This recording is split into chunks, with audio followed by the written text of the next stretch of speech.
Ya, kita bicara mengenai penerimaan.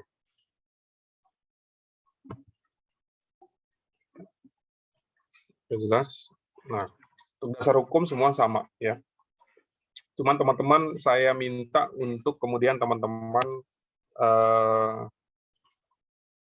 apa ya, soal penerimaan ini memang ya kita belajar siap sih, kita nggak ngomong substansi pajak, PNBP dan sebagainya. Tapi karena sekali lagi kalian mahasiswa PK instan, saya minta dengan sangat selain Undang-Undang 17, Undang 1, 15, sama Undang-Undang APBN yang saya selalu berkali-kali minta kalian untuk mempelajari, juga kalian pelajari undang-undang yang baru terbit ya. Salah satunya adalah Undang-Undang Harmonisasi Peraturan Perpajakan. Ini anak kan perlu tahu. Kemudian Undang-Undang PNBP. Ya, Undang-Undang PNBP itu anak stan juga perlu tahu. Kalau nggak salah saya pernah tanya ke kalian, kalian kan nanti ada yang bahkan ditempatkan di Pemda, betul ya? Kemarin saya lihat banyak tuh yang ditempatkan di Pemda. Kelas kalian termasuk nanti yang akan ditempatkan di luar Kementerian Keuangan kan? Peluangnya tetap ada kan? Nah, artinya kalau misalnya di Pemda ya kalian juga harus ada mengadaptasikan diri dengan regulasi yang kemudian menyangkut keuangan di pemerintah daerah. Salah satunya adalah undang-undang yang baru disetujui oleh DPR adalah Undang-Undang HKPD, Hubungan Keuangan Pusat Daerah. Kemudian di 2 tahun lalu kalau nggak salah ada undang-undang tentang pemerintahan daerah. Nah, kayak gitu-gitu tuh perlu kalian kuasai ya, sebagai mahasiswa. Karena di dalamnya terkait juga dengan yang kita pelajari ya, mengenai penerimaan ya dan segala macamnya. Nah, untuk yang penerimaan ini memang kita bicara dalam konteks Undang-Undang 17 itu basicnya adalah kas itu ya. Jadi kalau kita bilang penerimaan jangan bingung dengan pendapatan. Ya, tidak semua penerimaan adalah pendapatan. Kenapa? Karena penerimaan itu kita lihat uang yang masuk ke negara. Tapi tidak semua uang yang masuk ke negara itu adalah pendapatan. Ya, kita belajar dulu ada namanya penerimaan pembiayaan. Itu uang kas masuk, tapi dia bukan pendapatan. Kenapa nanti harus dibayarkan kembali dengan pengeluaran pembiayaan? Nah, dalam konteks ini kita lihat pendapatan itu kalau dia menambah nilai kekayaan bersih.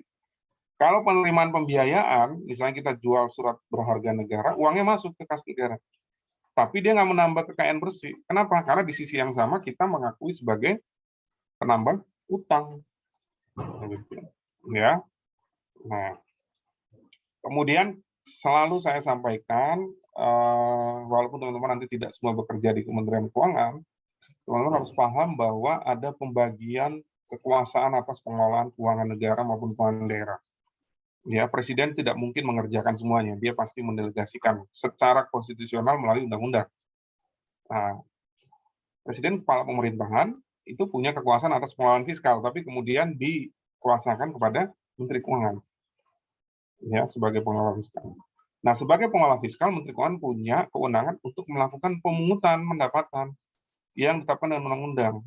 Ya, apa itu? Ada pendapatan perpajakan dan ada eh, bukan pajak ya atau PNBP ya. Kalau hibah itu kan bukan pungutan sebenarnya. Nah, jadi Menteri Keuangan memang diberikan kekuasaan untuk pemungutan itu. Menteri pimpinan lembaga ada juga, tapi dia sifatnya adalah melaksanakan khusus untuk yang bukan pajak. Nah, itu Menteri pimpinan lembaga. Nah, kemudian yang kita pelajari siap ini termasuk di dalamnya adalah menyangkut penerimaan, itu kenapa harus Menteri Keuangan ya? Karena memang di Undang-Undang 1 itu disebutkan bahwa Menteri Keuangan itu menetapkan sistem penerimaan dan pengeluaran kas negara. Menteri Keuangan yang menunjuk lembaga, bank misalnya, ataupun lembaga keuangan lainnya, yang sekarang juga sudah dengan marketplace, gitu ya. Nah, teman-teman lihat di sini bahwa waktu kita belajar sakti yang di modul-modulnya itu juga ada hubungannya dengan pihak-pihak lain ya, termasuk ketika kita bicara dalam konteks SPAN itu ada SPAN itu kemudian juga terhubung gitu dengan pihak lain yaitu bank sentral maupun bank umum. Ya. Nah, sebentar ya.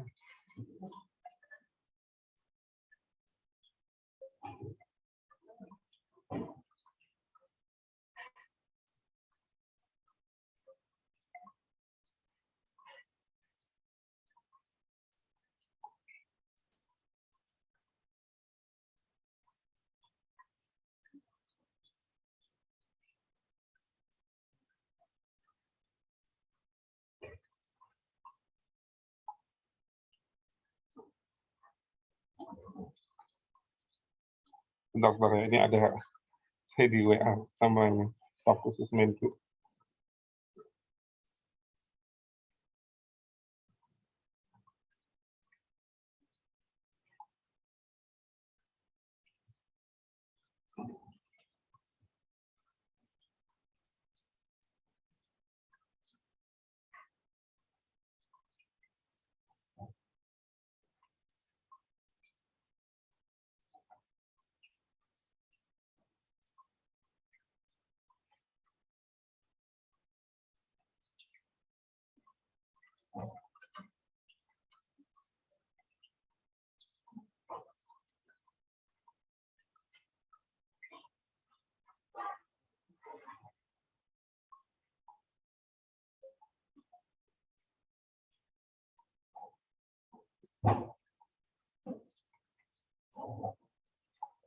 Oke ya, sorry.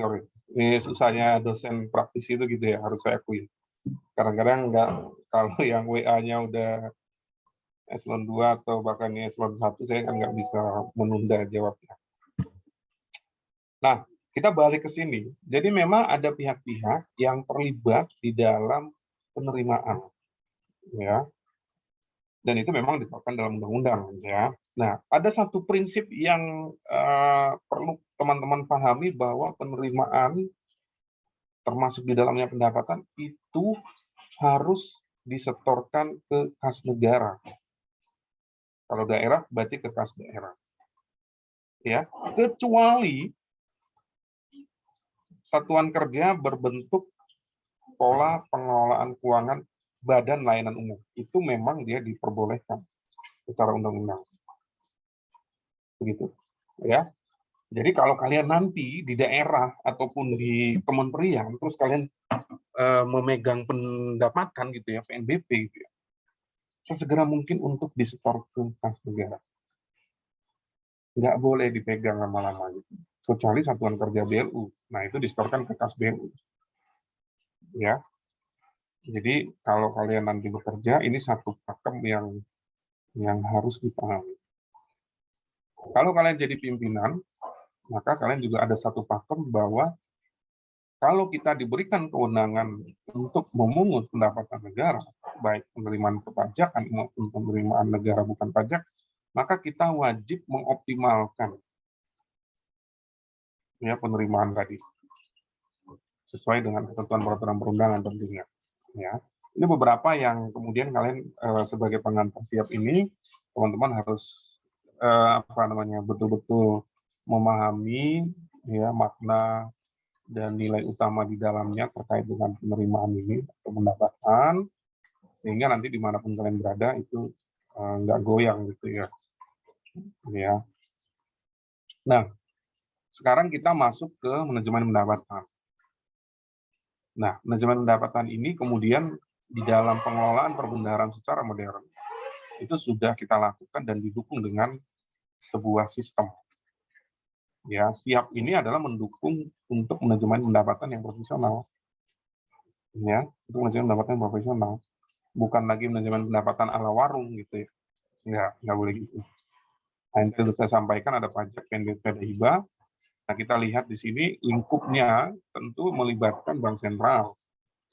Ya, kemudian tentu nanti juga ada bank operasional yang ditunjuk gitu ya, yang mitranya MPM gitu, di mana sekarang kita sudah bisa nyetor dimanapun, kapanpun, ya. Dan tentunya juga ada KPPN sebagai kuasa bun, ya. Nah, teman-teman, ini pengetahuan. Ada namanya rekening subkun, Erkun. Ini saya sendiri yang di perbendaharaan karena saya tidak di Direktorat Pengelolaan Kas Negara, saya tidak mengurusi akun rekening sub akun ini, tapi ini pengetahuan buat kalian. Kemudian ada namanya rekening khusus, ya. Ini misalnya untuk menampung penerimaan, contohnya penerimaan pembiayaan sebelum dia masuk ke kas negara. Nah, kita di dalam konteks ini kita akan banyak bersinggungan dengan namanya modul penerimaan negara, ya. Modul penerimaan negara ini, teman-teman, dia ini sebenarnya suatu rangkaian, ya, serangkaian prosedur, bukan hanya aplikasinya aja, serangkaian prosedur. Jadi ada SOP-nya, ada komponen-komponennya gitu ya, yang intinya mulai dari penerimaan, penyetoran, pengumpulan data, pengikhtisaran ya, sampai dengan pelaporan. Nah, itu dia bagian dari pengelolaan perbendaharaan. Nah, di dalam modul penerimaan negara ini ada ruang lingkupnya di mana dia mengcover penerimaan perpajakan ya, kemudian mengcover PNBP, penerimaan pembiayaan, penerimaan hibah, dan termasuk penerimaan negara lainnya.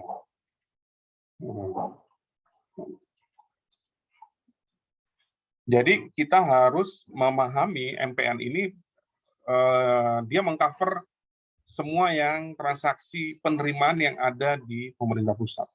Ya. Nah, jadi kita lihat bahwa ketika kita sudah dalam era MPN, dalam era MPN, maka sebenarnya menunjukkan salah satu transformasi dari sistem penerimaan. MPN itu bentuk real dari transformasi sistem penerimaan.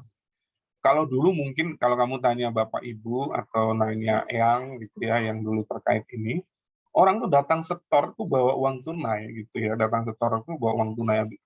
Bahkan dulu zaman dulu ke kas negara, ke kantor kas negara, namanya dulu KBPN itu kantor kas negara, orang datang bawa uang tunai gitu ya. Nah, kemudian muncullah perbankan, kita lewat bank, harus setor lewat teller dan sebagainya gitu ya. Nah, kemudian sampai sekarang kita sudah MPN G2 dan bahkan G3, kita bisa di mana aja, kapan aja, dengan handphone, semua udah bisa. Ya, jadi itu transformasi digital boleh dibilang gitu ya. Nah, siap harus menerima, harus mengcover semua transaksi yang terkait dengan penerimaan ini. Ini kita bisa baca di PMK 154, di mana salah satu tools dari siap adalah SPAN, itu kemudian mengcover modul penerimaan negara ya. Kita lihat 2007 ada MPN G1, jadi waktu dulu ini cerita aja teman-teman. Bu Menteri waktu jadi menteri itu tahun 2006 ya, Menteri Keuangan. Target beliau salah satunya ini, ya, mengakselerasi MPN ini, ya. Karena beliau kan sebelumnya di IMF ya, beliau sebelumnya di IMF, terus jadi Menteri Bappenas gitu ya. Penerimaan negara itu sangat vital gitu, sangat menentukan. Maka kemudian kita harus bertransformasi untuk mendukung optimalisasi penerimaan negara dengan menyediakan platform ataupun tools yang memadai. Nah, lahirlah MPN G1 di tahun 2007. Ya. Nah, di tahun 2015 berbarengan dengan SPAN di launching, ya, boleh dibilang hampir bareng. Ini ya ditekan juga sih sebenarnya, ya memang sudah masuk roadmap, tapi kemudian Pak Presiden minta untuk dipercepat gitu ya. Maka kemudian 2015 itu kita ada MPN G2 dan kemudian ada launching SPAN juga. Nah, Ibu Menteri balik jadi Menteri Keuangan, mau lebih cepat lagi. MPN G3, Bu Menteri kan balik jadi Menteri Keuangan itu tahun 2016, kalau nggak salah ya, 2016. Kemudian kita harus, ini sudah mulai banyak platform ini kan ya, Bukalapak dan sebagainya ya, Tokopedia. Nah, ini kita harus betul-betul menyesuaikan adaptasi dengan perkembangan teknologi digital. Jadi kemudian lahirlah MPN G3 di tahun 2019. Jadi terus teman-teman ya, terus bertransformasi. Tapi alur penerimaannya sebenarnya ya pasti akan kemudian ujungnya di rekening kas umum negara ya. Atau kalau kita di tata rekeningnya kita ada namanya Superpun ya. Nah, ada bank persepsi yaitu tadi. Nah, platform MPN itu kan untuk menghubungkan ini, wajib bayar, kemudian ada bank pos persepsi dan ada Bank Indonesia gitu ya. Ini dulu nih waktu pertama-pertama ya memang ada hambatan gitu ya. Ada hambatan ya isian tidak lengkap, ya kesalahan akun di apa namanya di teller ya dan sebagainya, identitas penyetornya nggak sama dan sebagainya ya. Nah kemudian kita perbaiki ini supaya bisa real time gitu ya, dan orang mengurangi interaksi.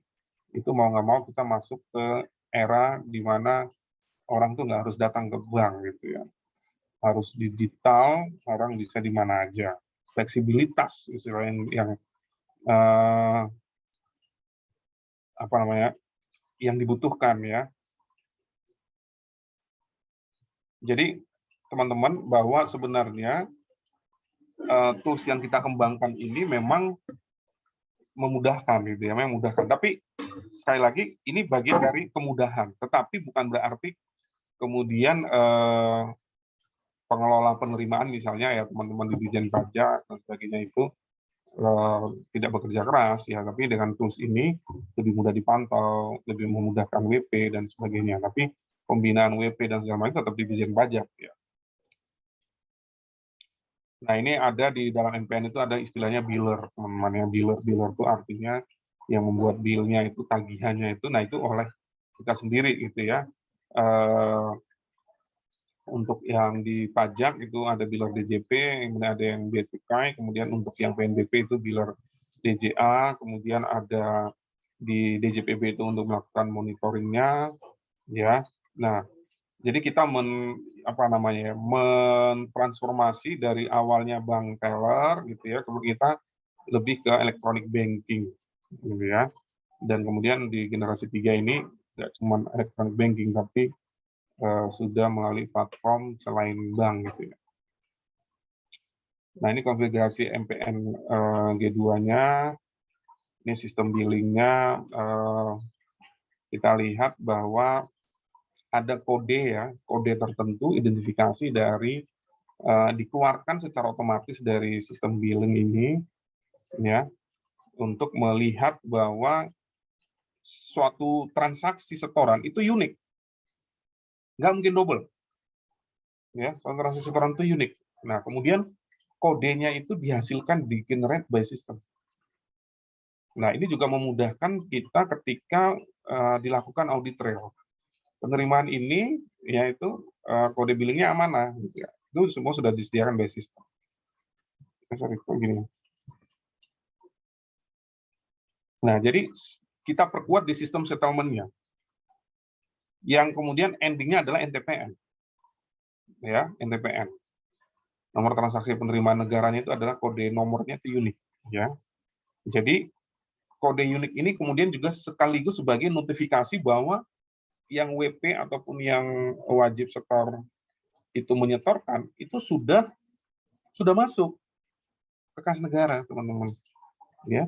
Jadi kalau sudah punya NTPN itu sudah pasti sudah masuk real time ke kas negara. Ya, itu bukti. Sebagai alat bukti dan sebagai kalau misalnya ada sengketa atau sebagai macamnya, itu adalah menunjukkan kebenarannya itu di situ. Ya.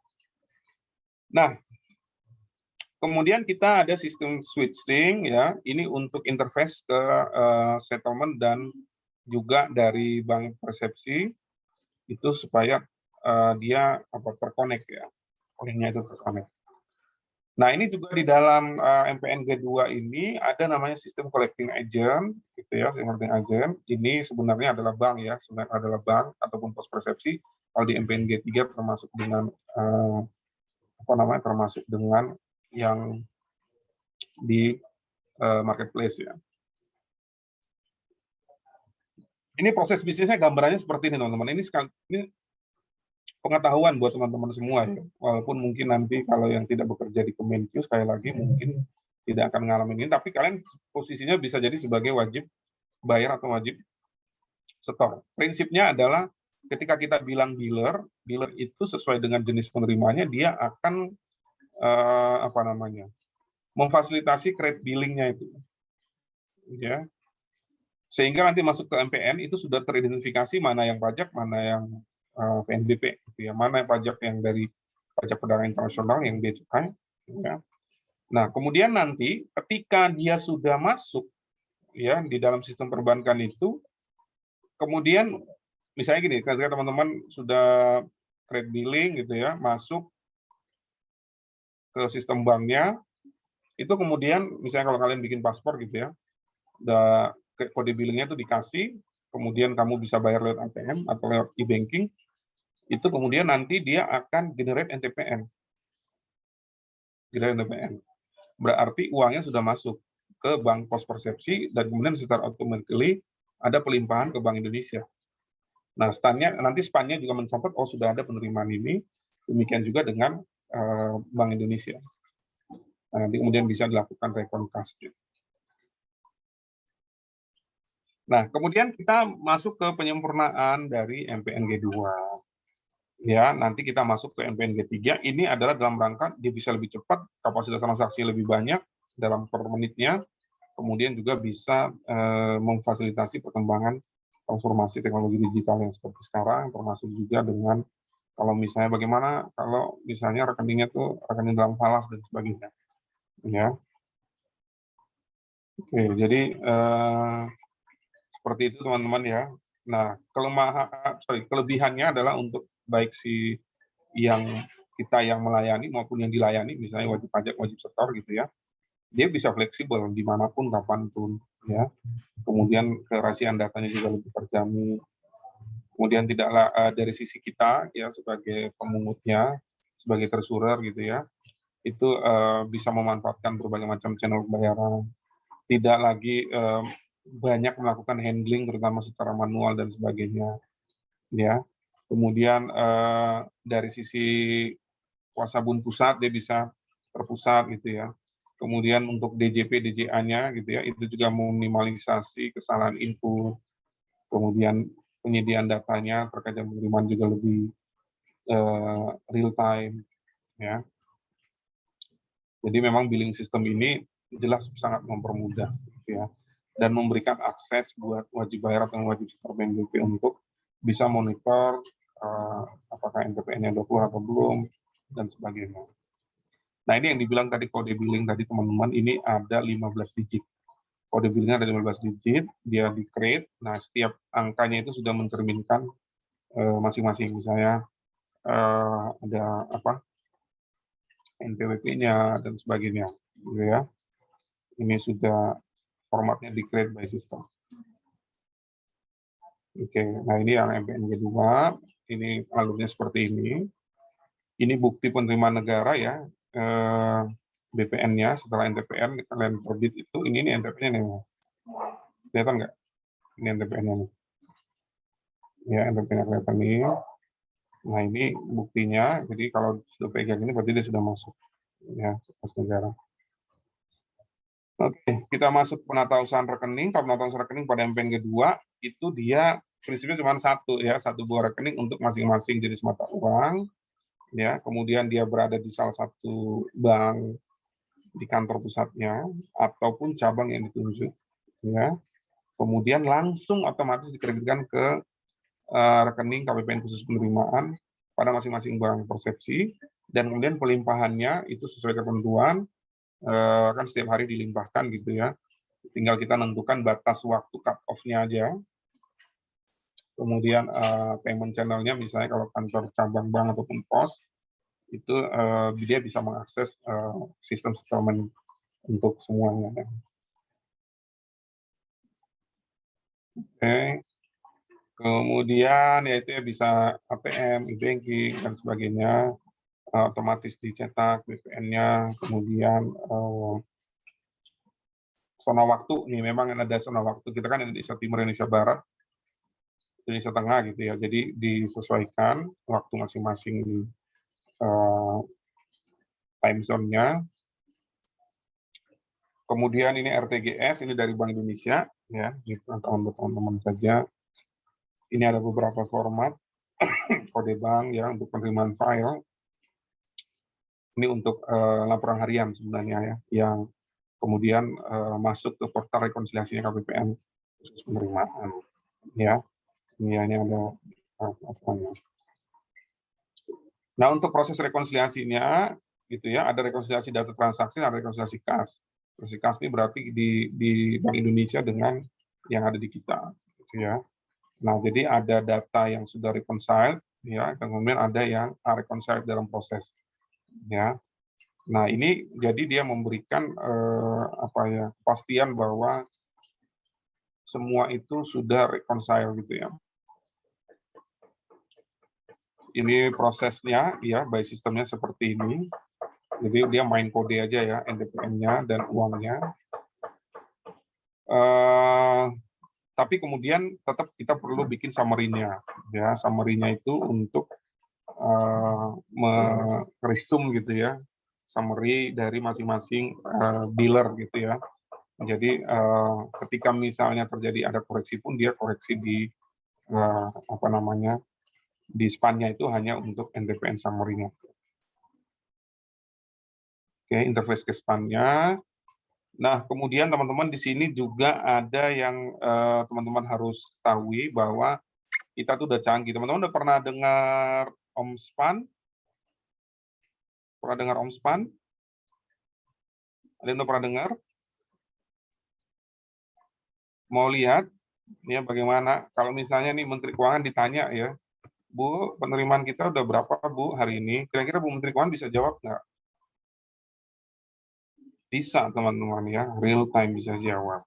Ya itu salah satu kelebihannya. Mau saya tunjukin ya, biar saya buka.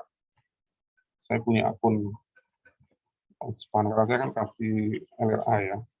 Jadi saya juga dikasih, saya buka.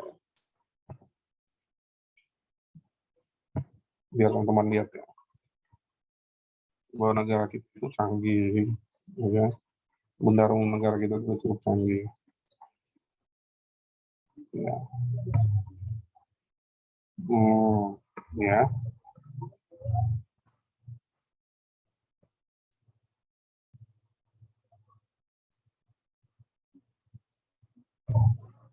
Oke.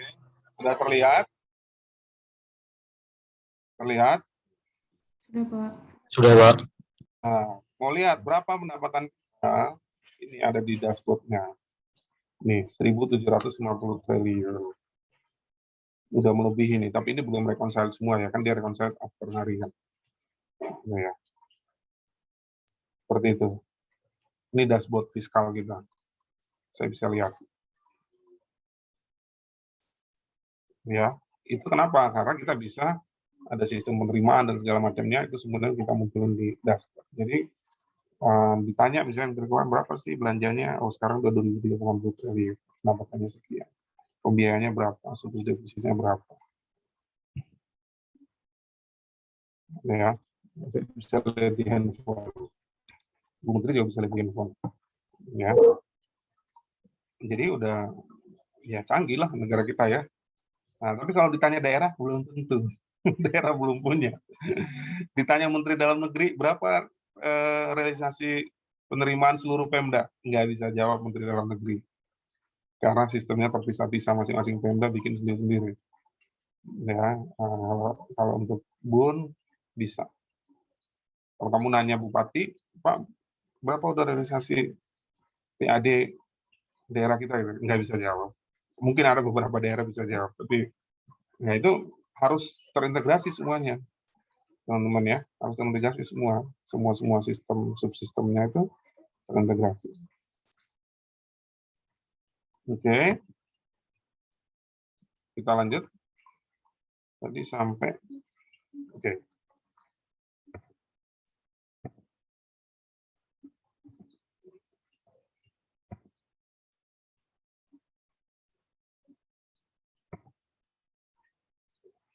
Jadi ada dashboard-nya ya. Nah, kemudian koreksi data. Koreksi data ini bisa saja dikoreksi, gitu ya.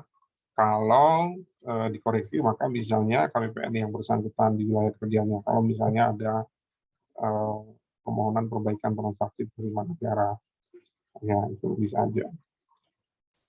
Nah, kemudian ada beberapa ketentuannya. Satu, misalnya dia harus menggunakan tanggal buku periode tahun yang sama, ya. Kemudian tanggal bukunya sesuai dengan transaksi penerimaannya. Ya, kemudian penerimaan sampai bulan lalu yang proses prosesnya dilakukan sampai dengan 13 bulan berjalan menggunakan tanggal buku hari kerja terakhir. Nah, ini yang bisa melakukan ini kan di KBPM ya, teman-teman di kuasa bun. Jadi kalau teman-teman nggak kerja di kuasa bun ya mungkin nggak akan ketemu ini.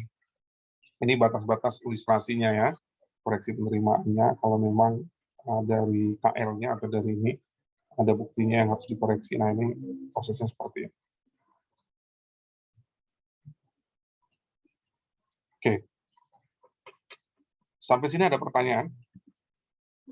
Hari ini kita ada presentasi.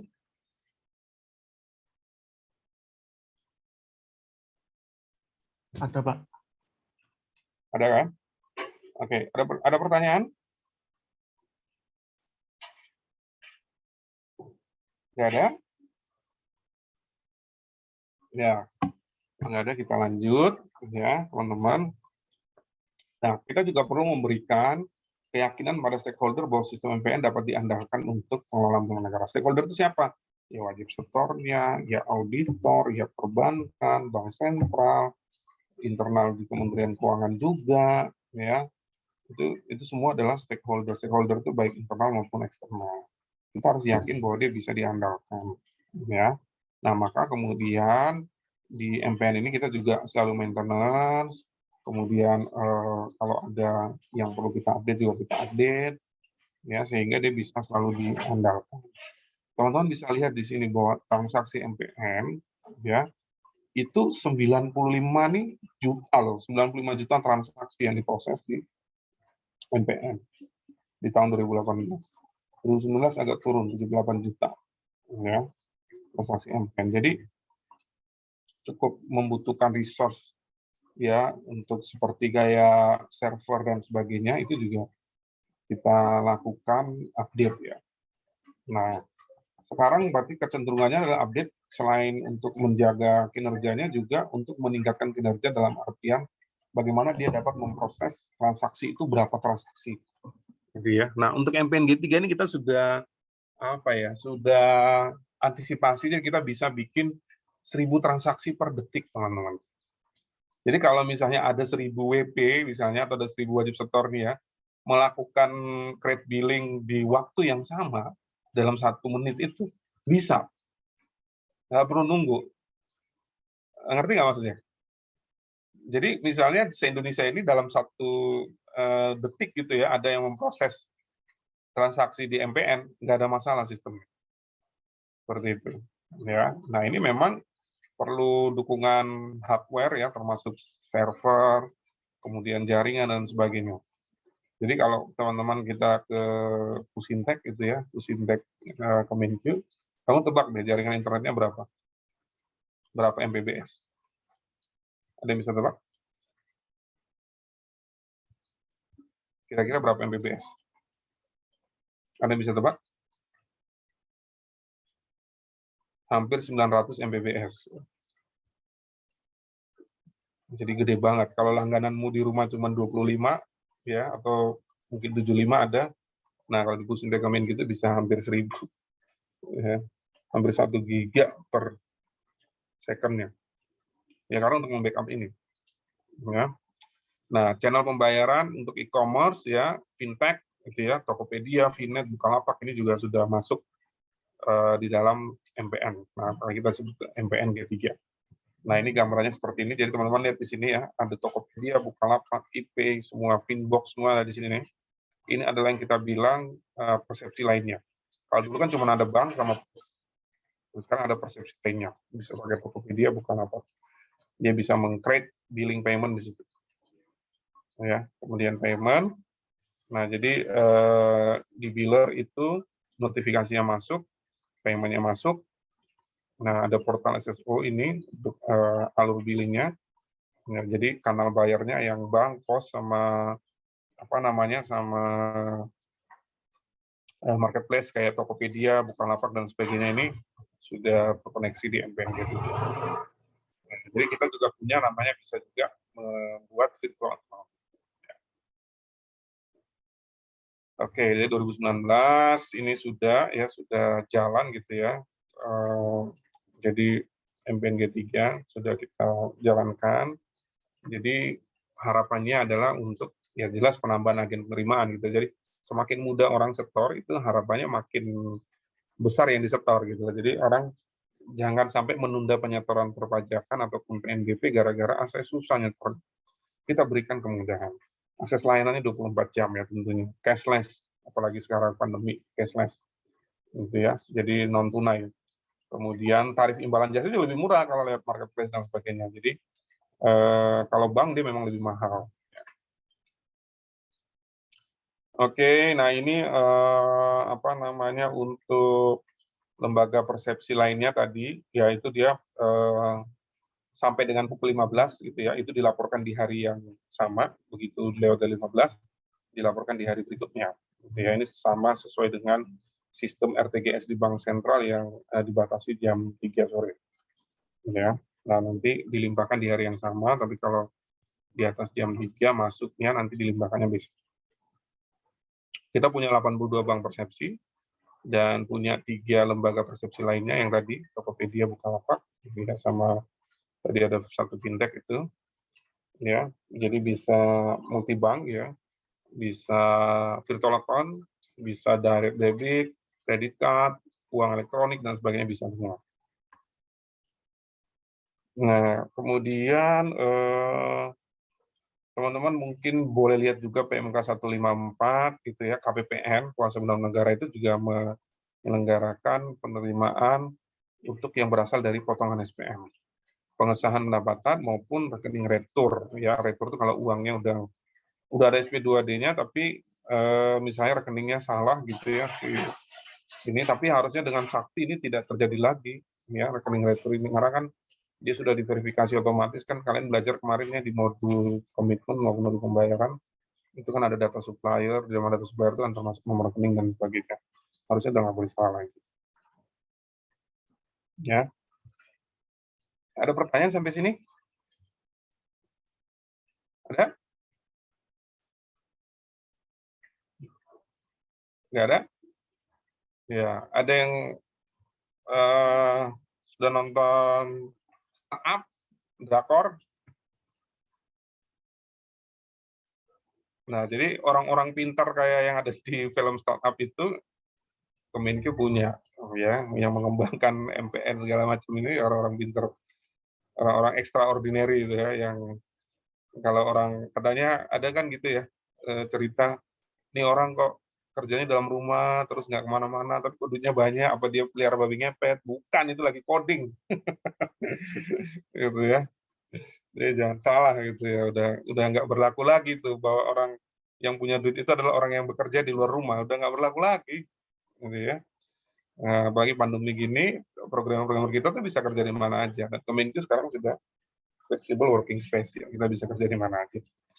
Ya, sepanjang ada jaringan internet, apalagi programmer. Nah, mereka kerjanya juga bukan punya bisa 24 jam mereka. Ya.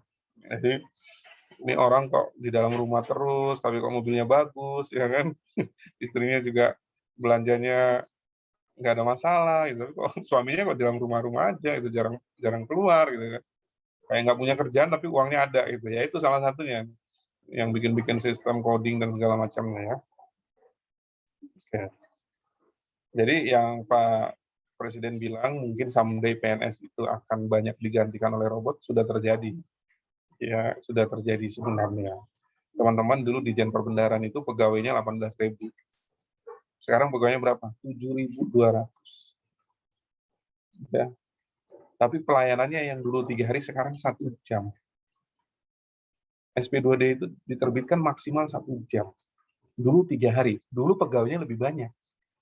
Ya, kamu bayangkan aja 7.000 ke 18.000 itu berarti kan berkurang 11.000. Ya, itu udah terjadi. Jadi kita yang ini harus menyiapkan diri. Nah, jadi nanti SDM kita itu lebih ke analytical yang tidak bisa dikerjakan oleh robot, tidak bisa dikerjakan oleh teknologi digital. Ini kan sekarang kayak teman-teman tahu nggak bahwa teller di bank itu jumlahnya sekarang tidak lebih dari setengah biasanya. Karena orang sudah jarang transaksi di teller. Jadi kalau kita ngantri transaksi di teller itu berarti kita orang-orang yang kuno, yang nggak punya e-banking, gitu, ngapain ke teller, ATM juga misalnya mau setor tunai juga bisa, nggak harus ke teller, ya kan, segala macam. Ya, makanya bank pun mengurangi jumlah pegawainya. Ada pertanyaan sampai sini?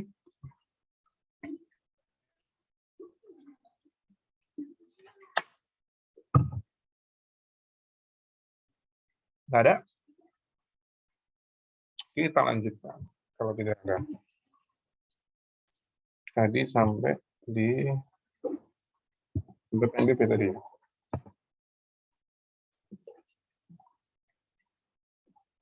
Dikit lagi ya. Nanti biar tetap ada waktu untuk apa namanya presentasi.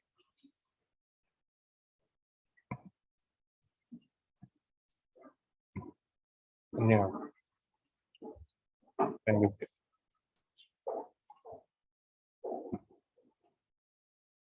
PNBP ini kan bilangnya tadi di DJA. Nah, ini saya mengulang ya, teman-teman sebenarnya sudah belajar. Cuman saya mau bilang gitu ya, teman-teman. Memang tulang punggung kita adalah penerimaan perpajakan, pendapatan perpajakan. Itu hampir 70%. Tapi PNBP ini juga cukup besar. Ya, sekitar 35%, di mana PNBP itu ada PNBP sumber daya alam, ada PNBP bagian laba dari BUMN atau kayak negara dipisahkan, ada PNBP lainnya, itu macam-macam, itu pelayanan dan segala macam untuk PNBP lainnya. Kemudian ada PNBP BLU. Ya. Nah, PNBP ini, teman-teman saya minta untuk baca undang-undang tentang PNBP. Undang-undang PNBP yang baru itu tahun 2018, kalau nggak salah, itu menggantikan undang PNBP yang dulu dibuat tahun 98. Ya, di dalam undang PNBP itu diatur mengenai perencanaan, pelaksanaan, dan pengawasan. Nah, bagaimana kemudian SIAP ini menjadi tools utama dalam hal yang sistem penerimaan itu untuk bisa menjalankan apa yang ada di dalam undang-undang PNBP. Ya, jadi kita bisa lihat kayak tadi penerimaan kita udah berapa persen dan sebagainya, itu adalah alat monitoring kan. Oh, kalau masih kecil ya harus digenjot, misalnya apakah kita kurang mensosialisasikan, misalnya kalau untuk penerimaan perpajakan atau penerimaan. Jadi kadang-kadang banyak WP atau wajib setor itu tidak melakukan setoran karena mereka nggak tahu bahwa dia punya kewajiban untuk menyetor. Ya. Oke, nah ini Menteri Keuangan perlu tahu rencana PNBP. Jadi rencana penerimaan itu kemudian sudah kita masukkan di dalam dokumen pelaksanaan anggaran di DIPA. Kayak namanya estimasi pendapatan. Ya, estimasi pendapatan kalau selain Kemenkyu satkernya maka yang dimasukkan adalah estimasi PNBP. Ya. Nah, ini ada di dalam undang-undang PNBP yang dibilang pelaksanaan itu mulai dari penentuan PNBP terutangnya, pemungutannya, pembayaran dan penyetoran, penggunaan dana PNBP-nya, pengelolaan piutang PNBP, dan penagihannya. Ya. Nah, ini diatur dalam undang-undang PNBP. Nah, yang tadi MPNG 3 itu adalah sebagai bagian dari kemudian melaksanakan undang-undang PNBP. Nah, kenapa harus, kan kalau dengan tadi ya, digital semua, uangnya udah pasti masuk kas negara, nggak ada lagi pegang-pegang si pegawai, nggak ada. Nggak kayak dulu, dipegang dulu sama pegawai ini. Rawan hilang, rawan diselewengkan dan sebagainya. Ketika sudah semua digital nggak ada, dia langsung masuk, cuma pindah rekening doang tuh dari wajib setor, pindah duitnya ya kayak aliran ini aja, aliran data aja gitu loh. Nggak ada uang yang dipindah begini-begini gitu, nggak ada. Nah, jadi untuk supaya lebih efisien, ya lebih aman. Nah, pertanggungjawabannya tentu masuk, ya ada laporan realisasi PNBP, tapi ujungnya nanti ada di laporan keuangan. Berapa realisasi PNBP, kalian bisa lihat di LKPP. Di LKPP itu kebetulan saya yang buat, kan ya di dalam calegnya itu kalian bisa lihat detail. Di lampiran kamu bisa lihat per akun. Ya, udah pernah lihat lampiran LKPP belum? Kan saya suruh baca LKPP kan? Nah, kalian bisa lihat tuh di lampiran LKPP itu dia bahkan per akun. Ya, PNBP itu per akun. Ya. Oke, jadi teman-teman ini perlu diketahui oleh teman-teman semua, walaupun misalnya nanti dalam dunia kerja mungkin kalian tidak selalu berurusan dengan ini ya. Tapi kalau misalnya kamu kerja di Kementerian Keuangan di bentuk tertentu memang ya terkait dengan ini ya. Ada pertanyaan?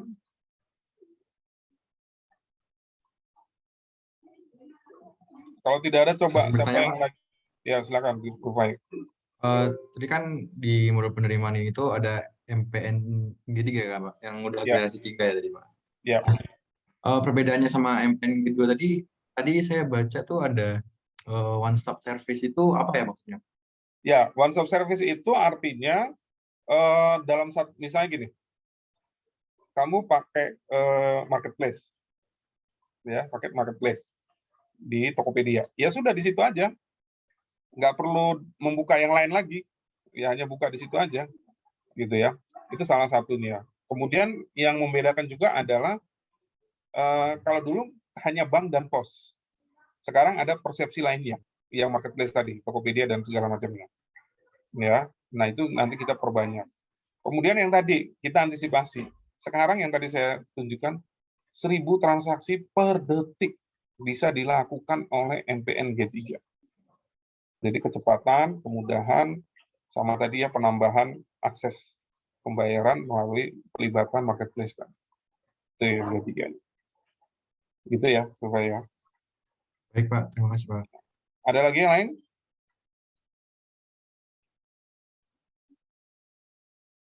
Kalau tidak ada, gitu ya.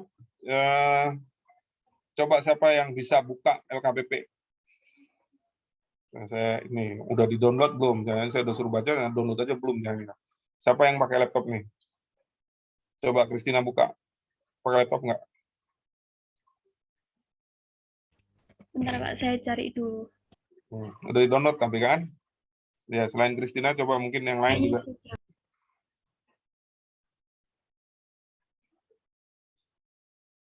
Sambil saya absen dulu ya. Saya Pak, saya buka. Oh ya udah, buka silakan. Di lampiran.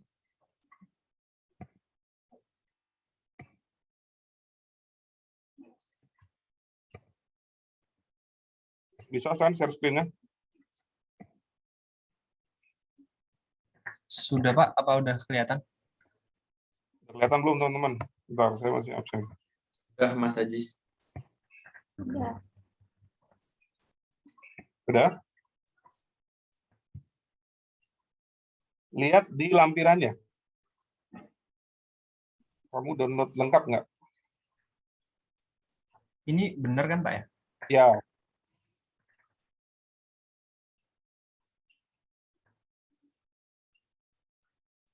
Ada lampirannya nggak? Ini kamu yang berapa halaman nih? Ini Kalau ada lampirannya itu yang 600 halaman. 800 halaman Pak. Ya, berarti ada lampirannya. Coba buka. Terus. Di belakang. Nah, itu kelewatan. Kelewatan yang ada lampirannya. Terus di lampiran awal-awal, lampiran 1 dia. Terus.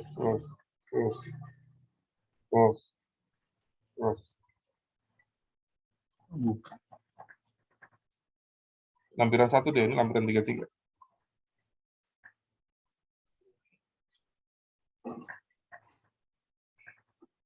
Terus. Ya. Itu lampiran berapa kan? Ya, terus.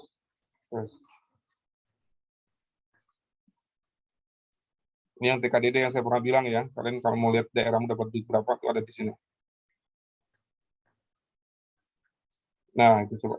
Stop. Itu apa? Itu KL. Terus naik dikit. Lagi. Nah, berarti di lampiran 1. Nah, naik lagi. Nah, itu. Di paling atasnya. Coba lihat. Nah, di gede ini. Ini yang tadi saya bilang, teman-teman ya. Nah, naik dikit. Terus naik dikit. Nah, ini yang stop. Ini yang pajak gitu ya. Berapa nilainya, totalnya. Kemudian rinciannya pajak itu apa aja, ini semua ada per akun. Ya. Nah, kalau kita lihat yang PNBP, coba yang PNBP. Nah, ini PNBP, ya, penerimaan negara bukan pajak. Ini kan dia berapa nilainya gitu ya. 348 triliun. Dia melebihi dari APBN-nya. Ini ada yang sumber daya alam tadi yang saya sampaikan, itu 97 triliun. Ya, itu terdiri dari minyak bumi, gas bumi, terus minerba, ya, mineral batu bara, ya. Mineral batu bara itu apa saja, kemudian iuran royaltinya apa aja, ada batu bara, tembaga, emas, perak, nikel, timah, ya. Kemudian kehutanan ini juga ada, bawah ya. Terus ini berarti sumber daya alam, kehutanan, ya. Terus itu apa aja kehutanan itu, panas bumi. Nah, kemudian tadi yang dari kekayaan dipisahkan ya, berarti dari laba BUMN ini ada 44 triliun. Nah, kemudian ada PNBP BLU. BLU ini yang teman-teman tahu rumah sakit ya dan sebagainya, ada BLU penghasil barang jasa, BLU pengelola kawasan, BLU pengelola dana, ya ini ada di sini. Nah, ini PNBP-nya ada berapa BLU? Oh, total 69. Nah, ini yang saya bilang tadi, dia tidak disetorkan ke negara, tapi ke kas BLU dan dia bisa digunakan, dia cukup mengesahkan pendapatan dan mengesahkan belanjanya ke kuasa guru. Nah, kemudian ada ke bawah, PNBP lainnya itu ya, selain BLU, ke bawah lagi. Nah, ini PNBP lainnya, itu macam-macam. Ya, teman-teman, macam-macam. Nah, ke bawah lagi, ini juga ada yang dari misalnya apa namanya nih, administrasi penegakan hukum. Itu ada paspor ya, ada pendapatan visa dan sebagainya di KN. Ke bawah lagi. Penegakan hukum itu ada di situ. Ya, kekayaan intelektual ya. Kemudian kalau yang dari ini korupsi kemudian dikembalikan ke kas negara itu ada PNBP, gratifikasi, korupsi dan sebagainya. Ya, ini ada perizinan tenaga kerja asing, kemudian ada perizinan pertanian, perdagangan, kesehatan dan sebagainya. Nah, kemudian yang kalau teman-teman di polisi gitu ya, itu juga polisi juga menyumbang PNBP itu yang pelayanan kepolisian 1 itu ada 6 triliun, kepolisian 2 ada 858 miliar itu ya, macam-macam tuh, ada SIM, dari SIM baru, kemudian ada SIM perpanjangan, kemudian ada BPKB, tanda kendaraan bermotor, yang plat itu ya, itu juga nilainya besar. Jadi teman-teman dulu plat cantik itu nggak tahu uangnya kemana, tapi kemudian kita tertibkan ya, polisi juga menertibkan itu. Jadi kalau kamu misalnya ya, kalau kamu beli mobil, wah saya mau beli mobil buat pacar saya nih gitu kan, misalnya platnya mau sesuai dengan ulang tahunnya bisa, tapi bayar PNBP gitu ya. Kemudian ada di bawah itu sertifikasi ya. Jadi detail ya, teman-teman bisa lihat tuh. PNBP itu sangat detail, semua pendapatan saya taruh semua di lampiran ini supaya kalau orang pengen tahu pendapatan negara kita itu apa aja, dia bisa lihat di sini ya. Ke bawah ada yang rumah sakit dan sebagainya. Sangat detail ya teman-teman ya. Nah, jadi saya selalu mengingatkan untuk dibaca-baca lah ya KPP. Itu banyak sekali pengetahuan di dalamnya. Banyak-banyak banget hal yang kalian bisa ketahui dari ini. Tadi temanmu buka juga ada, kalau kamu pengen lihat yang benar nggak sih Indonesia mau bangkrut gitu ya, utangnya kayak apa gitu kan. Kita juga menjelaskan profil surat berharga negara, ada di lampiran ini, kamu bisa lihat. Sangat detail mengenai surat berharga negara kita, portofolionya seperti apa. Ya. Oke. Ada pertanyaan sampai sini?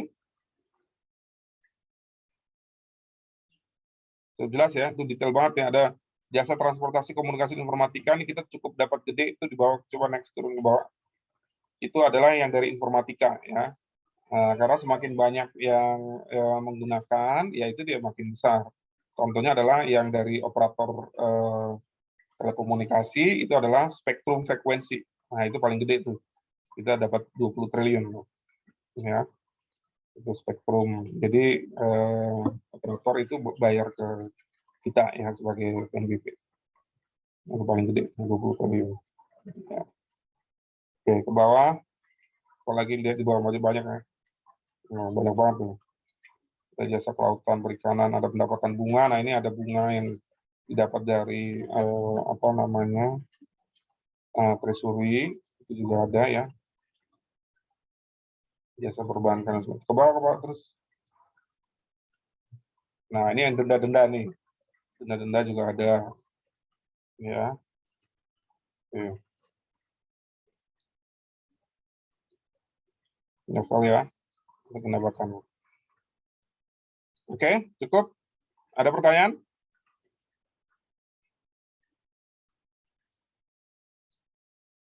Kalau nggak ada itu di stop share aja. Ada pertanyaan teman-teman? Cukup? Oh, Pak. Oke, kalau cukup, kita perlu break dulu atau enggak? Sebelum presentasi? Udah masuk ajan? Belum? Belum masuk ya? Ya sudah, berarti presentasi aja dulu. Nanti kan selesai agak lebih awal, nggak apa-apa lah.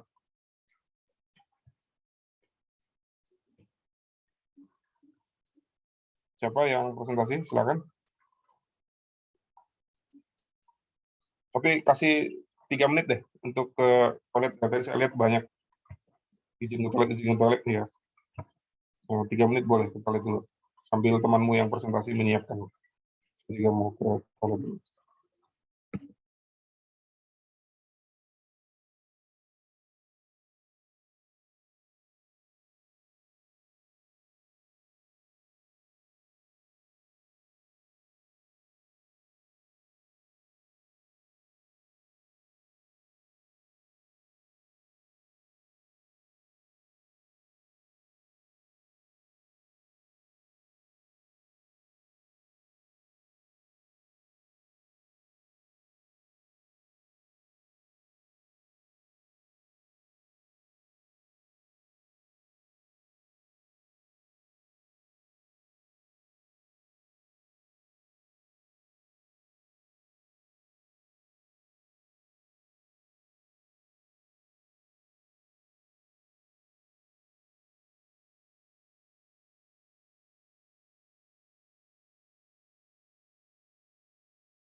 merupakan sistem yang memfasilitasi penerbitan kode billing dalam rangka pembayaran atau penyetoran penerimaan negara secara elektronik dan menghasilkan data tagihan atau billing dengan kode billing yang menjadi kode identifikasi yang diterbitkan oleh sistem billing atau suatu jenis pembayaran atau separan yang akan dilakukan WP atau WG atau WS.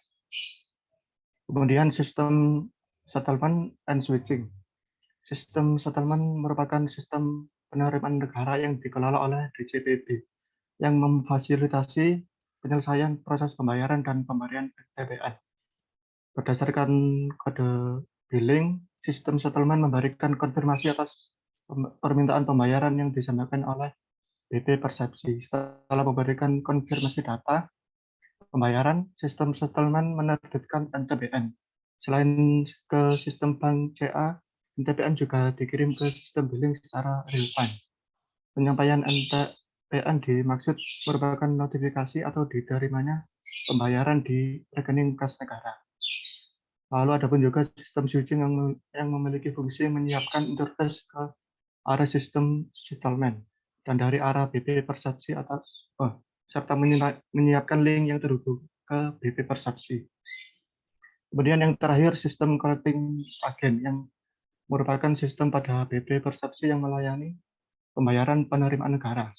Dalam penatausahaan penerimaan negara, lembaga tersebut disebut dengan istilah BP Persepsi itu tadi. Sistem ini memiliki fungsi menyiapkan interface ke arah sistem settlement dan memungkinkan berjalannya proses transaksi penerimaan negara dengan mengenerate notifikasi transaksi bank atau NTB nomor transaksi bank, kemudian mengkredit ke rekening kas negara dan mencetak atau menyediakan fasilitas pencetakan bukti penerimaan negara dan pelaporan ke otoritas settlement Kemenkeu.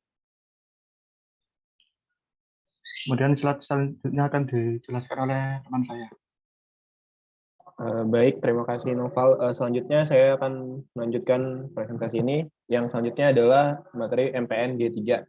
Nah, beberapa latar belakangi lahirnya MPNG 3 pada tahun 2019 adalah yang pertama, memberikan jaminan keyakinan kepada stakeholder bahwa sistem NPN dapat diandalkan dalam pengelolaan penerimaan negara. Yang kedua, meningkatkan keandalan sistem baik software maupun hardware dalam melayani transaksi penerimaan negara yang handal, relevan, dan akurat, dan semakin besar di masa yang akan datang. Yang ketiga adalah memperluas jangkauan layanan bagi wajib pajak, wajib bayar, atau wajib setor dalam melakukan penyetoran penerimaan negara agar lebih mudah dan praktis dengan mengikuti perkembangan dunia digital. Nah, latar belakang ini dapat dilanjutkan dengan penjelasan mengenai perbedaan antara MPNG 2 dan MPNG 3. Nah, tadi Bapak jelaskan yang pertama adalah perbedaannya di MPNG 2, perangkat infrastruktur pengadaan tahun 2011.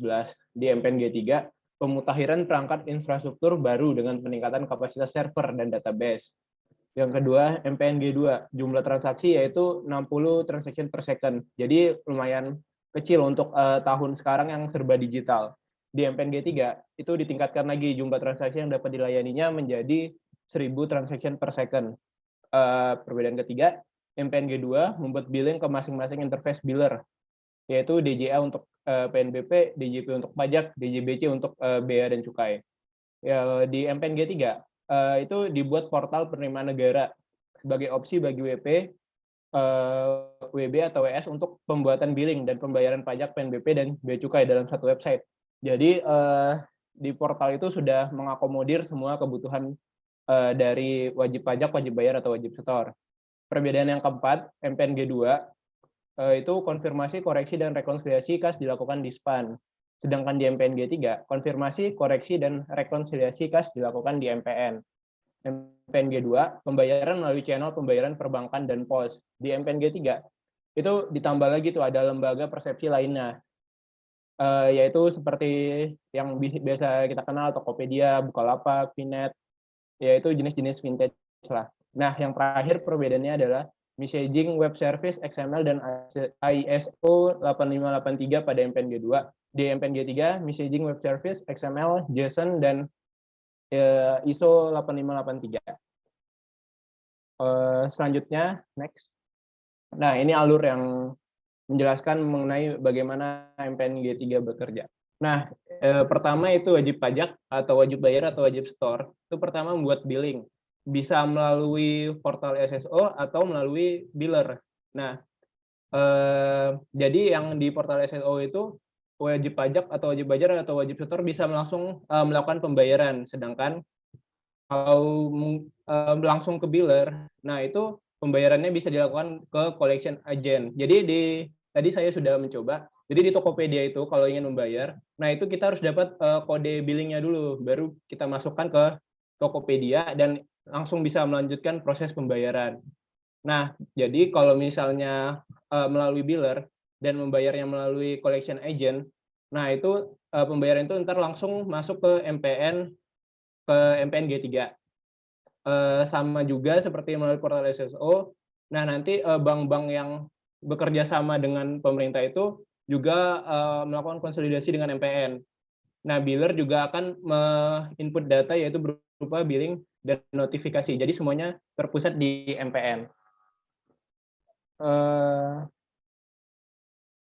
Nah, kenapa di MPNG 3 ini ada penambahan yaitu lembaga persepsi lainnya, yaitu untuk penambahan agen penerimaan. Jadi masyarakat bisa memilih ingin membayar melalui mana gitu. Terus akses layanan 24/7, jadi bisa dilakukan setiap saat, di mana saja, dan kapan saja. Terus mendorong cashless payment, apalagi melalui vintage itu biasa ada promo kayak cashback gitu. Jadi itu penerimaan negara itu juga bisa tambah terrealisasi gitu. Terus yang terakhir adalah tarif imbalan jasa lebih murah, karena ya itu sebesar 2.000 lebih murah dibandingkan imbalan jasa pelayanan yang dibayarkan kepada bank atau pos persepsi. Jadi bisa menghemat anggaran pemerintah. Pada saat ini bank persepsi itu ada sekitar 82 bank dan lembaga persepsi lainnya yaitu ada 3. Nah, perbedaan-perbedaannya apa saja sih? Yaitu pertama adalah rekening penerimaan. Di bank persepsi itu dibuka pada bank persepsi oleh KPPN, KP merupakan pemilik rekening. Yang kedua, itu menampung dan melimpahkan penerimaan negara setiap hari melalui BI RTGS. BI RTGS adalah sistem dari Bank Indonesia. Terus kalau rekening penerimaan pada lembaga persepsi lainnya itu sebagaimana halnya pos persepsi, yang pertama dibuka pada lembaga persepsi lainnya oleh KPPNKP dengan istilah rekening yang dipersamakan dengan rekening penerimaan. Kedua, mencatat secara real time penerimaan negara setiap hari. Yang ketiga, menggunakan rekening di bank beserta RTGS untuk menampung dan melimpahkan penerimaan negara. Rekening ini dibuka oleh lembaga persepsi lainnya, dan lembaga persepsi lainnya lah merupakan pemilik rekening. Jadi kalau yang tadi di bank persepsi, KPPNKP yang pemilik rekening, kalau di LPL itu LPL-nya sebagai pemilik rekening. Terus kanal pembayarannya, kalau bank persepsi bisa over the counter atau melalui teller, dan proprietary channel lah, yaitu melalui ATM, edisi, internet, mobile banking. Dan kalau lembaga persepsi lainnya itu share delivery channel multibank. Jadi itu bisa melalui bank transfer, atau yang biasa kita lihat tuh ada virtual account, nah direct debit dan credit card, dompet elektronik, uang elektronik. Nah, mekanismenya kalau di bank persepsi overbooking pada bank bersangkutan, dan kalau di lembaga persepsi lainnya itu mekanisme transfer antar bank. Nah, itu terkait dengan penerimaan negara melalui MPN. Nah, yang terakhir itu adalah penerimaan negara melalui KPPN. Nah, penerimaan negara melalui KPPN ini itu penerimaan yang berasal dari potongan SPM, pengesahan pendapatan, rekening retro SP2D yang dibuka oleh KPPN. Nah, mungkin cukup segitu yang bisa kami jelaskan. Oke, next. Kembali ke moderator. Oke, karena udah azan ya, saya tetap nggak enak kalau ditunda kalian sholat ya. Sholat aja dulu ya. Ya, nggak apa-apa ya. Ya kan harus segera mungkin ya, udah jam soalnya. Sholat aja dulu 15 menit, nanti 15.35 ya, 15.35 kita lanjutkan sesi diskusinya. Ya, sama saya info memang saya sinyalnya agak ini, jadi mungkin nanti saya on off kamera kalau begitu ini saya off ya, nggak apa-apa ya. Oke, silakan dulu. Ya.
teman-teman atau yang ingin bertanya atau menanggapi, terutama dari kelompok penanggap, dipersilakan raise hand atau open mic.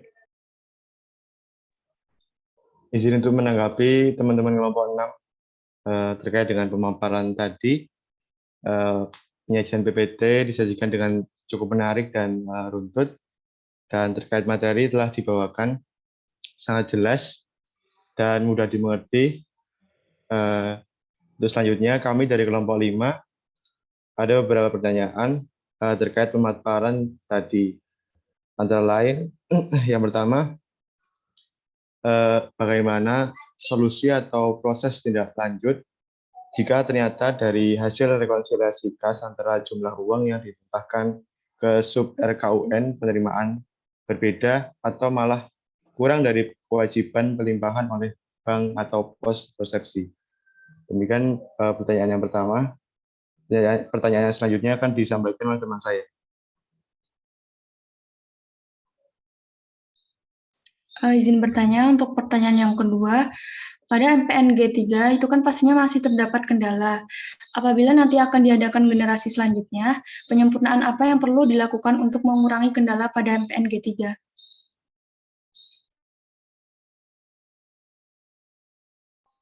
Baik, terima kasih. Kemudian ada kami tabung dulu pertanyaannya. Tambah 2 sesi pertanyaan lagi dari teman-teman yang lain.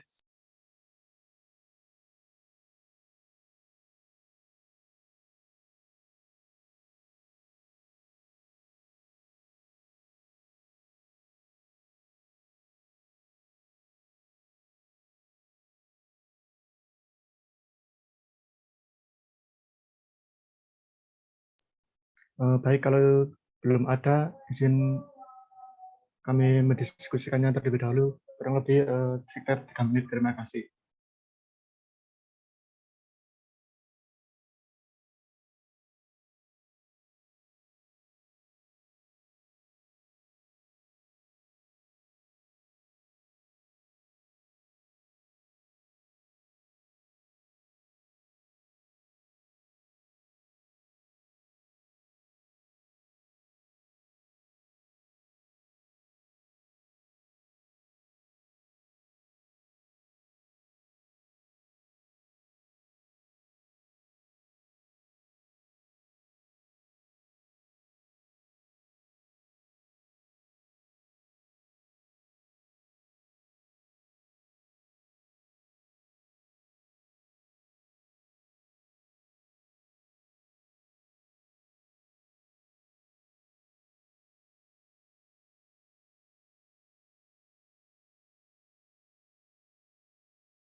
Baik, terima kasih atas waktunya sudah menunggu.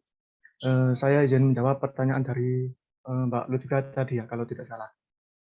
Menurut hasil diskusi kelompok kami, sistem MPN G3 tersebut sudah menyempurnakan dari sistem-sistem yang ada sebelumnya dan masih belum perlu dilakukan peningkatan sistem ke generasi berikutnya karena masih dirasa relevan dengan kondisi yang sekarang. Jikalau perlu dilakukan peningkatan, maka harus meningkatkan kekuatan server seperti dari segi kapasitas, performa, dan kualitas misalnya. Karena ada pun juga TPS dalam MPN G3 ini dia mampu melayani penyetoran penerimaan negara hingga 1000 TPS, meningkat signifikan dari hanya 60 transaksi per detik pada MPN G2 itu tadi. Namun dikarenakan kita tidak bisa memastikan keadaan di masa depan bagaimana nantinya dan perubahan dinamika ke depannya yang begitu pesat, maka dari itu perlu dilakukan maintenance atau upgrade sistem, termasuk di dalamnya melakukan optimalisasi dan modernisasi sistem penerimaan negara dan pengelolaan APBN dilakukan untuk memenuhi 3 poin utama, yaitu meningkatkan kolektibilitas penerimaan negara, kedua memudahkan penyetor untuk memenuhi kewajibannya, dan untuk adaptasi dengan perubahan teknologi informasi. Dikarenakan setiap saat kita memerlukan inovasi dan kreasi dalam pengembangan sistem dan teknologi secara futuristik dan lebih maju, sehingga sistem yang dibangun Kementerian Keuangan ini dalam rangka mengelola penerimaan negara secara jauh lebih akurat, tepat waktu, dan juga dalam rangka memberikan layanan lebih baik kepada seluruh masyarakat dalam menjalankan kewajiban membayar pajak dan kewajiban lainnya. Kurang lebih begitu. Maka sudah pas atau masih dirasa kurang, Mbak Lutfi? Ya sudah, terima kasih. Baik, terima kasih.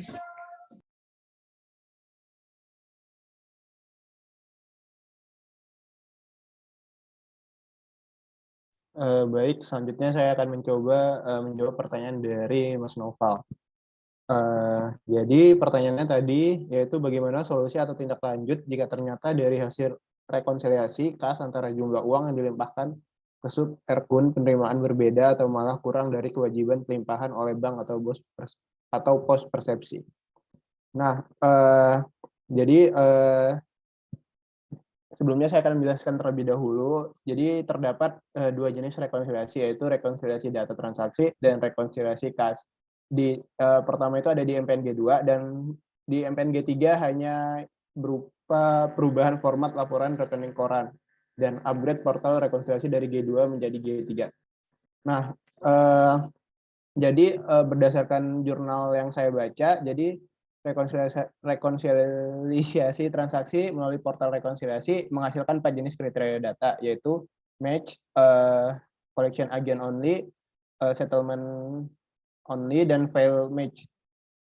Jadi dan fail. Nah, match itu menunjukkan bahwa data transaksi penerimaan negara yang telah disampaikan oleh bank atau pos persepsi sesuai dengan data yang tercatat pada sistem settlement. Collection agent only itu menunjukkan bahwa penerimaan negara yang catatan transaksi dan uangnya berada di bank atau pos persepsi, dan settlement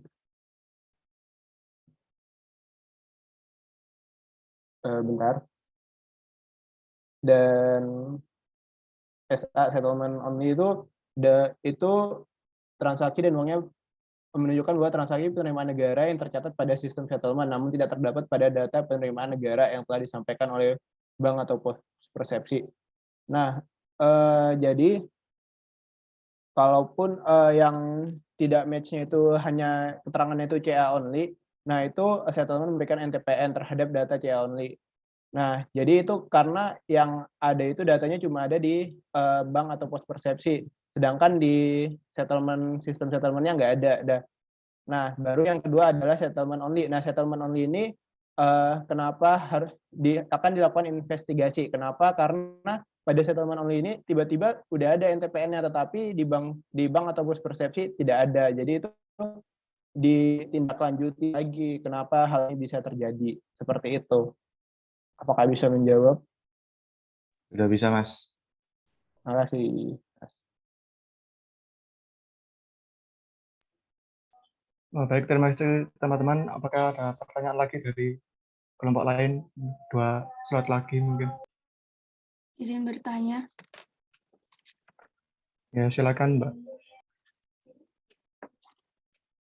Pertanyaannya itu, sejauh mana Monef PNBP berpengaruh secara optimal pada PNBP saat ini, dan apabila ternyata dalam kenyataannya itu masih belum optimal, kemudian bagaimana menyikapinya? Baik, terima kasih. Kami tabung dulu pertanyaannya. Mungkin tambah 1 slot lagi pertanyaannya dari teman-teman. Persilakan. Izin bertanya. Ya, silakan. Pertanyaannya, kira-kira apa saja ancaman yang dihadapi dalam modul penerimaan negara ini, dan mungkin bisa dijelaskan juga dengan pengendalian yang bisa dilakukan. Terima kasih. Ya, baik, terima kasih atas pertanyaannya.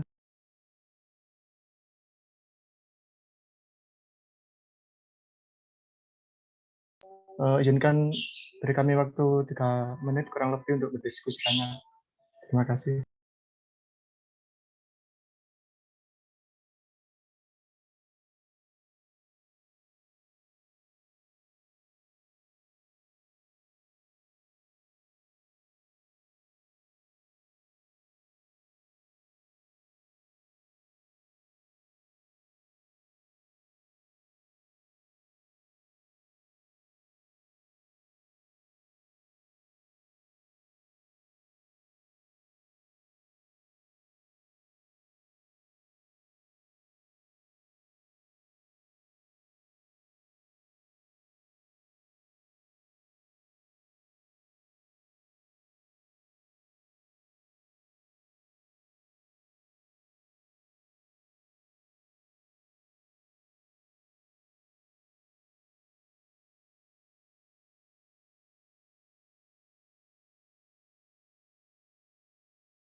Baik, saya akan mencoba untuk menjawab pertanyaan dari Saudara Silvi tentang monitoring evaluasi PNBP.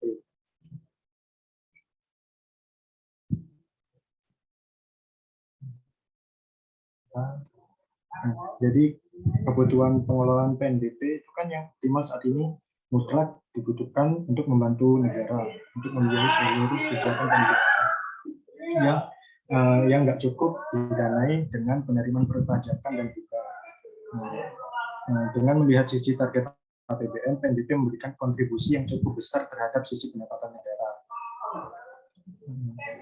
Kemudian untuk dalam rangka optimalisasi penerimaan PNBP-nya perlu dilaksanakan monitoring dan evaluasi atau atas pengelolaan PNBP.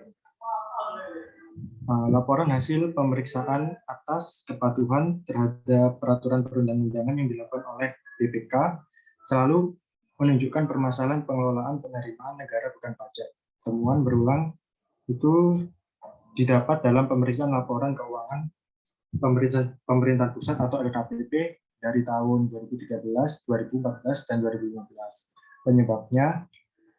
Penyebab permasalahan PNBP yaitu seperti terlambat atau belum disetor ke kas negara, terus PNBP kurang atau tidak dipungut, terus memungut tanpa dasar hukum dan digunakan langsung. Kemudian memungut dengan dasar hukum dan digunakan langsung, dan permasalahan lainnya. Pengelolaan PNBP belum optimal pada tahap perencanaan dan penganggaran, pelaksanaan dan penatausahaan, pengawasan, pelaporan, dan juga akuntabilitasnya.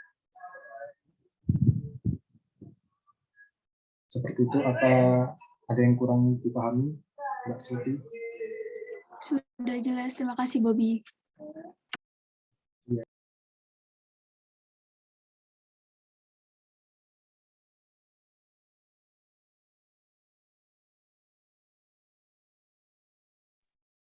Udah cukup ya?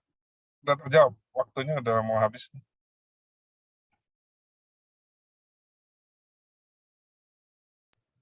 Kurang satu Pak yang punya presensi.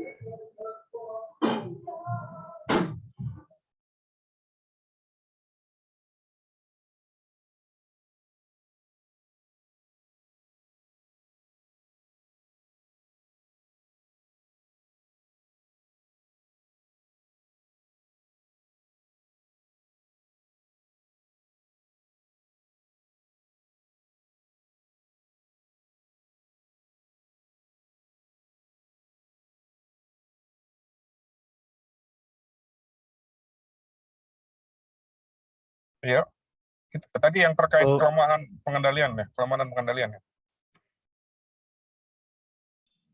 Ya Pak, terkait pertanyaan tadi dari Mbak Crescentia, kelompok kami masih bingung Pak. Mungkin Bapak mau menjawab? Ya. Oke, jadi untuk pengendalian ya teman-teman, untuk pengendalian itu memang kita di MPNG 3 ini dia memang punya tim khusus terutama untuk memaintain jangan sampai ada serangan. Ya, jangan sampai ada serangan. Nah, tim khusus ini memang dia 24 jam mantengin si MPN itu. Ya, saya nggak tahu istilah teknisnya ya, tapi intinya kayak ada tanda kutip security guard-nya ya, itu baik secara sistem maupun ada orang yang memang dia maintain 24 jam. Jadi teman-teman yang bertugas itu dia memang jam kerjanya tuh jam kerja piket gitu ya. Jadi mereka kerjanya 24 jam sehari, yang nggak, maksudnya di maintain setiap hari, setiap jam, yang kemudian pegawai-pegawai yang bertugas itu memang mereka jam kerjanya bukan kayak jam 8 sampai jam 5, jadi sesuai dengan jam piketnya itu ada gitu ya pengendaliannya. Jadi memang dia karena kan terpusat di sistemnya. Sama yang di perbankan dan Bank Indonesia, mereka juga ada ininya, ada kayak ya guard security juga yang menjaga itu ya. Nah, kemudian sebenarnya dari sistem itu dia safe. Cuman namanya serangan ini bisa saja, ya bisa saja. Dan dulu pernah terdeteksi, walaupun nggak ngaruh apa-apa, gitu ya, nggak ngaruh apa-apa. Yang perlu dijaga juga adalah kestabilan dari server.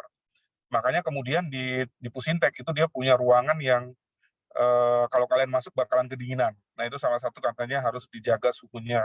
Kemudian dia punya genset sendiri di situ yang otomatis begitu apapun yang terjadi dengan PLN, dia otomatis nyala. Kemudian ketika misalnya terjadi gempa bumi segala macam, dia punya DRC. DRC-nya juga ada yang otomatis kayak mirroring. Jadi begitu satu down, satunya langsung nyala seperti itu. Jadi risiko-risiko seperti itu yang memang di-maintain supaya jangan sampai terjadi.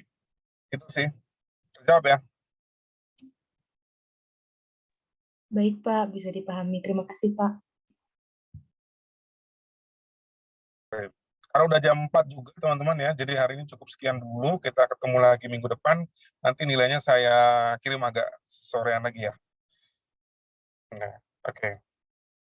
Demikian ya, saya tutup. Wassalamualaikum warahmatullahi wabarakatuh. Waalaikumsalam.